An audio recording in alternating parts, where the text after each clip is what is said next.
What does it feel like when you really, really want something? You think about it all the time. Maybe you save up every penny you can earn. Or you beg your parents, please, please, please, I'll never ask for anything ever again. Whether it's a toy or a game or a pair of shoes or even some kind of lesson, it feels like everything will be perfect if only you can have it. And sometimes, finally, you get it! Yeah! At first, it's great. Everything you hoped for. But then that new toy or game or pair of shoes or an experience, it starts to get old. It's less exciting.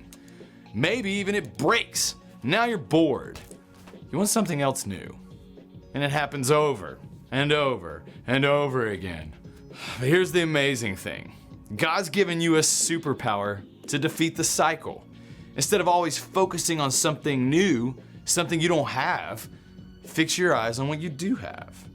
Ask God to help you see the value and fun in whatever it is you have now. That vintage game, that pair of kicks with serious character, that you've got time to kick the soccer ball around with your mom or dad, even if you can't be on that expensive traveling team. Choosing contentment doesn't mean you can never have new things or exciting experiences, but it does mean you can find things to love in your life right now as it is. And when you do that, others can see God at work in you. That's why choosing contentment is an amazing way to worship God with your life. Because worship is about more than just singing loud. It's all about living loud.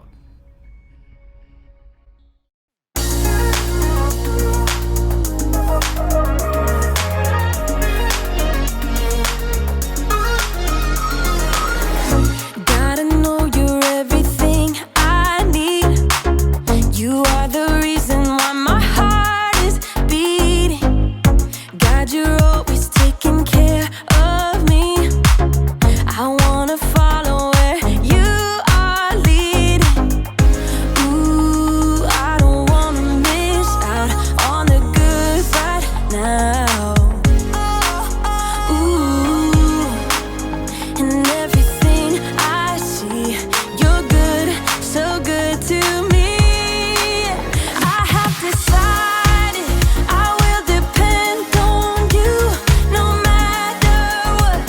That's what I choose. I have decided I will depend on you no matter what. That's what I choose. That's what I choose. I am content in you.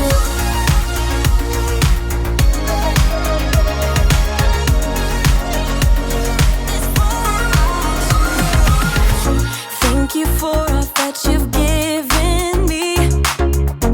You are generous and good forever. Help me share the love you're showing me. I want everyone to know you better. Ooh, I don't wanna miss out on the good right now. Ooh, and everything I see, you're good, so good to me. I have decided I will depend on you no matter what. That's what I choose. I have decided I will depend on you no matter what. That's what I choose. That's what I choose. I am content in you. That's what I choose. I am content in you.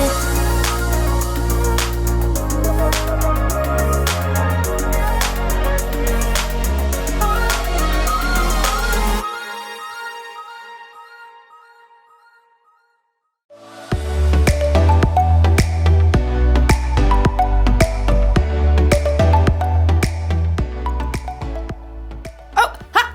Hey everybody, I'm Erica, and this is a bicycle! Obviously.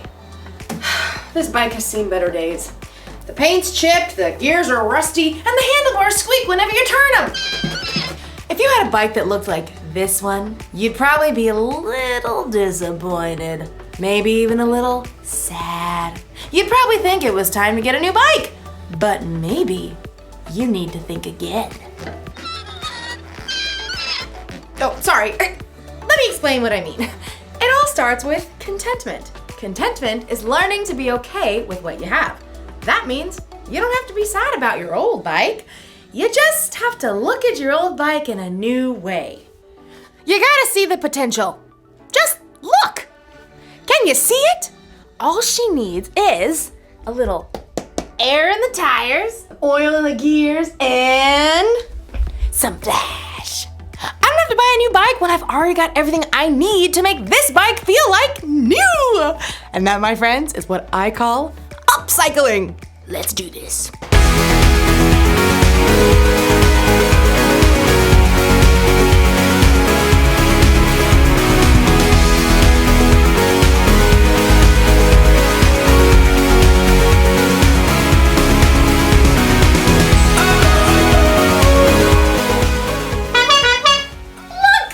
Now that's a bike I can be content with. And as you'll learn in today's story, contentment doesn't only work with bicycles, it works with anything. Hear that? Yeah, me neither. I'll see you in a bit. The Bible. It's 66 books of history, stories, letters, and poetry that fit together to form God's one big story.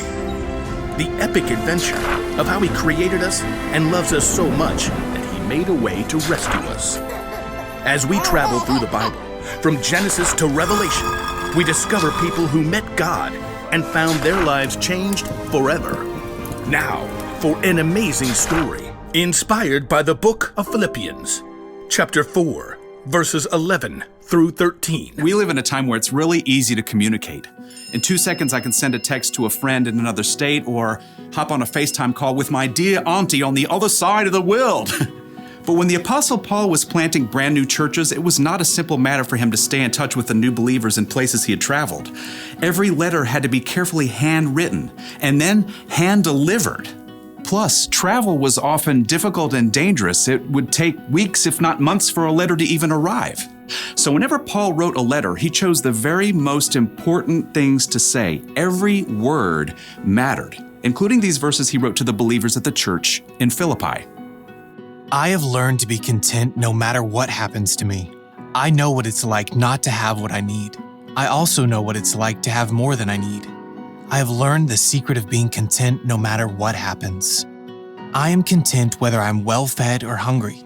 I am content whether I have more than enough or not enough. I can do all this by the power of Christ. He gives me strength.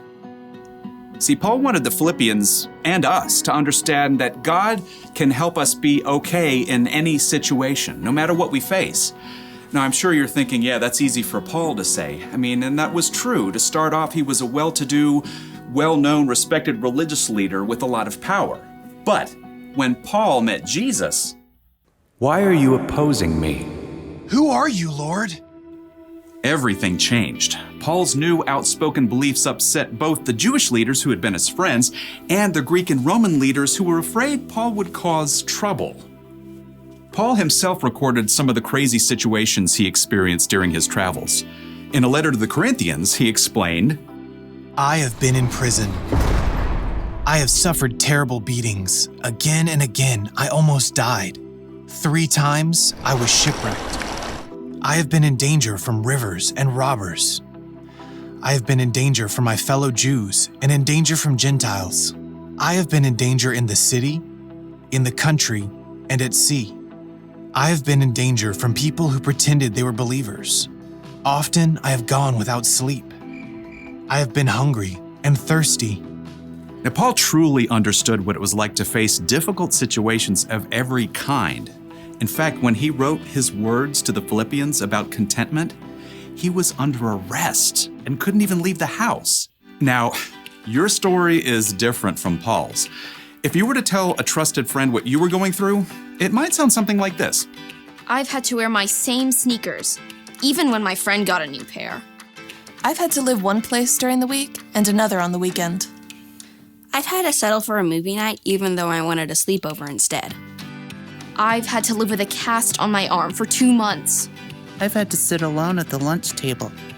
I've had to miss summer camp because Dad took a job that didn't pay as much. I've had to eat meatloaf at home when I wanted to eat out. God knows your story. He knows all the ups and downs you face. He knows what you have and what you don't have. But no matter what happens, God loves you. He's given his only son, Jesus, to make a way to live with him forever. He's provided everything you need to choose contentment. As Paul reminds us, I have learned to be content no matter what happens to me. I am content whether I have more than enough or not enough. I can do all this by the power of Christ. He gives me strength.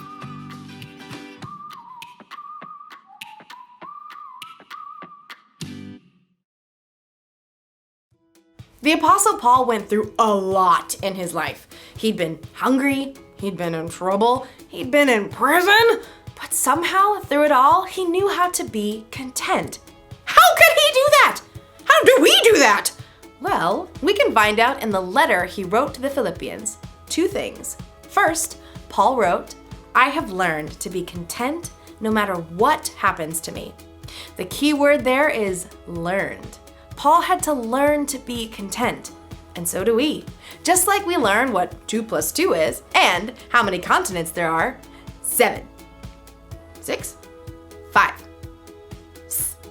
Sometimes learning contentment will come easy, but sometimes learning contentment takes time. You'll learn over time how to adjust your attitude and be okay when you don't have everything you want, and when things don't go your way. The second thing Paul wrote that will help you be content is this: I can do all this by the power of Christ. He gives me strength. When you put your trust in Jesus, you can rely on him and the Holy Spirit to give you strength when you're not feeling content about something. And that's true if you didn't get what you asked for on your birthday. It's true if you didn't get the part you wanted in the school play or the position you wanted on the football team. And it's true with bicycles! Here's the one thing to remember today. God can help you be content. When you feel sad or disappointed because something doesn't go the way you expect, talk to God about it. Ask him to help you see your situation in a new way. Could be there's more potential there than you think. I think I'll try out my new and improved bike now. I know, it's going to ride great. But even if it doesn't, I'm going to try and be content. See you next time.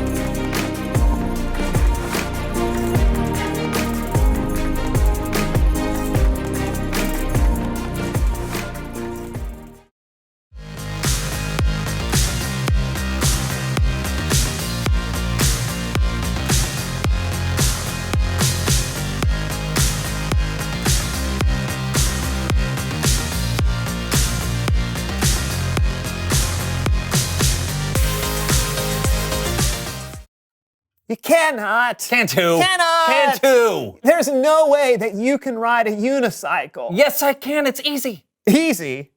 Prove it. Oh, yeah? Yeah. Oh, yeah? Yeah. Yeah? Yeah. Well, I will. Unicycle John, here I come. Woo!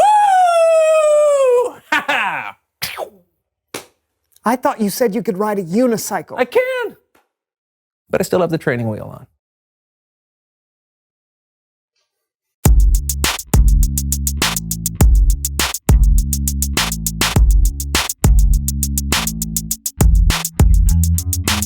Hello, everyone. I'm Brandon. And I'm John. And this is the So-and-So Show. John? Yeah. You going on a bike ride? Oh, yeah. I'm trying to get out and get some exercise every day, so I've been taking rides around the neighborhood. Oh, that's a nice looking bike. Oh, yeah? You think so? Man, I've had this thing for a few years. I mean, sure, it's a little old, a little rusty, but it still takes me where I want to go. That's all I need. Ever look at your old rusty bike and think, this is all I need? Yes? Well, you're wrong. Looney Larry here with the latest deals in physical fitness to keep you as healthy as a horse. Horses are not particularly healthy. Ugh! I was hoping to get some exercise, but what's the deal with all this fresh air? Gross. I wish I could get sweaty in air conditioning and pay a lot of money for something I could do for free. Lucky you! Introducing the Laraton, a top-of-the-line exercise bike. Want to ride a bike but not go anywhere? Get a Laraton today and ditch your old, sad, bad, rusty, barely functioning, low-quality, stinky, unacceptable, cheap downer of a bike. It'll make your life better. Would I lie? I must have one. But John... Oh, it's here! Oh, help me move it in. Come on, I'm sure it's heavy. 12 and a half minutes later. Well, what? Is it worth it? Are you happy now? Oh, yeah, I'm so happy. Good. This is way better than a bicycle that actually goes places. Now I've got everything I need. Are you absolutely sure your Laraton has everything you need? I was sure. Well, now you can upgrade your Laraton device with this attached digital display. Be instantly transported to other locales as you exercise. You can bike in the woods. Turn of the century London. A dystopian future. Your very own home. We've got all sorts of options. What? Look, I'm in outer space. Order a Laraton today. It is out of this world.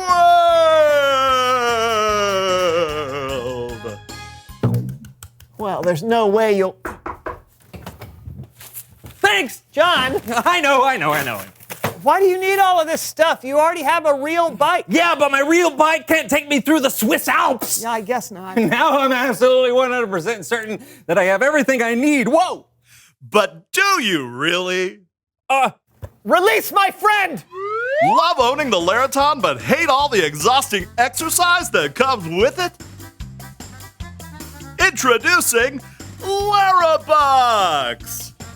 For a small fee, you can get credit for your workouts without even doing them. Just enter your credit card number at the Larabuck Marketplace and get fit without ever working out again.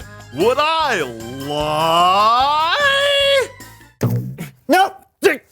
You need to purchase Larabucks. You don't need any of this, John. Need to be shredded. No, John. John. Wait, listen. Looney Larry. No, it's Bible story time with Kellen. Oh.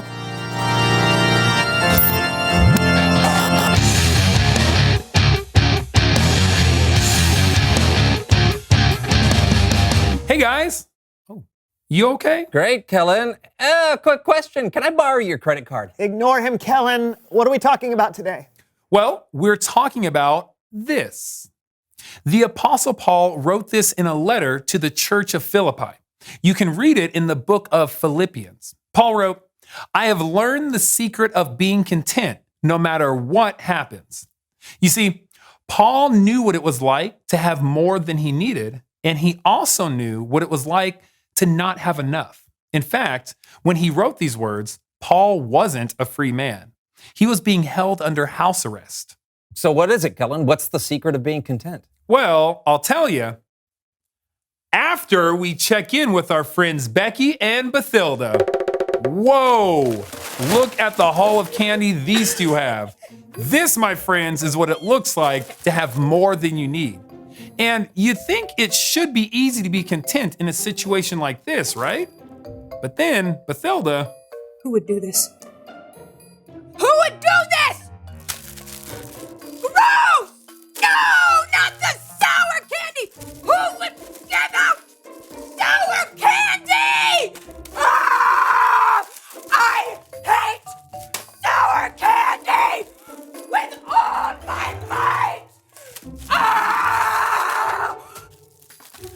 think Becky has it figured out. Peanut butter? Oh, no. I don't like peanut butter. Okay, yeah, these got to.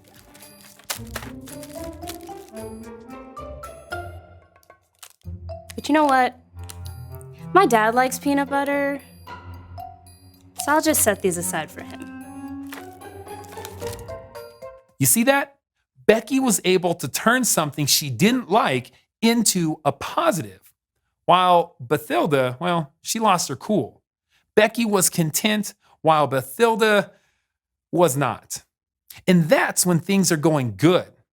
What happens when things aren't so good? Aw, it looks like Becky and Bathilda are a little under the weather. Okay, maybe a lot of it under the weather. This would be one of those times when it's hard for anyone to be content. Dad! I'm uncomfortable! Dad! I need more pillows! Hello?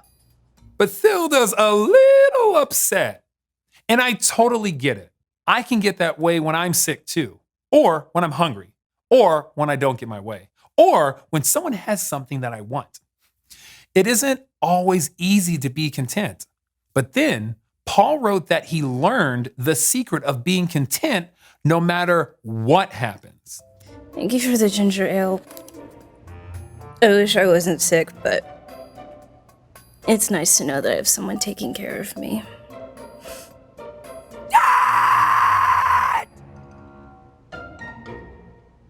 There are going to be times when things aren't going perfectly. You're going to get sick. You're going to be hungry. You're going to be too hot or too cold or too something. And in those times, you'll need to know the secret of being content. Here it is. Paul wrote, I have learned the secret of being content no matter what happens. I am content whether I am well fed or hungry. I am content whether I have more than enough or not enough. I can do all this by the power of Christ. He gives me strength. Jesus is the secret. He gives us the strength to be content no matter what happens. So Jesus can help me be content and stop obsessively upgrading my Laraton? Sure. Then why do I still want Larabucks? Well, it's like what Paul wrote. I've learned the secret. It was something he had to learn, and it probably took some time to really get it. So it's a process. And if I allow Jesus to work in my life over time, I can learn how to be content? My work here is done. Thanks, Kellen. You bet. I'll see you guys next time. You feel better, John? No. Being content is hard, but I'm learning. Then we're headed in the right direction. Yeah. Reveal the question.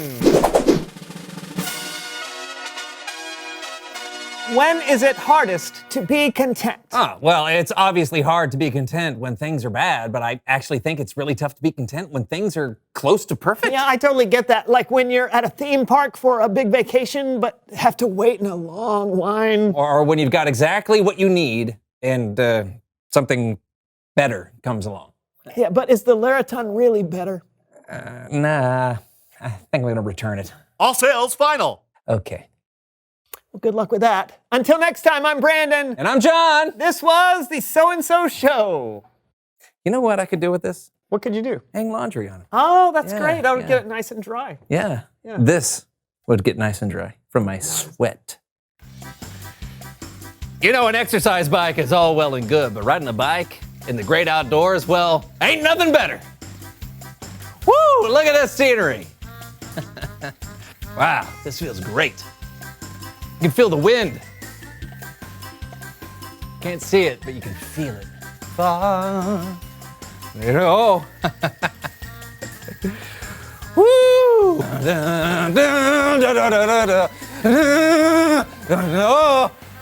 Oh!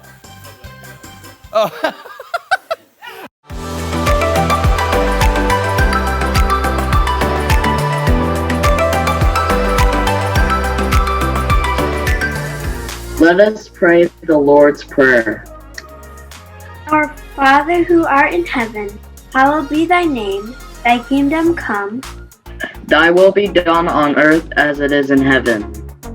Give us this day our daily bread, and forgive our debts as we forget our debtors. And lead us not into temptation, but deliver us from evil. For thine is the kingdom, and the power, and the glory forever. Amen. Whatever you do, work at it with all your heart, as working for the Lord. Colossians 3:23. If any of you needs wisdom, you should ask God for it. He will give it to you. God gives freely to everyone and doesn't find fault. James 1:5.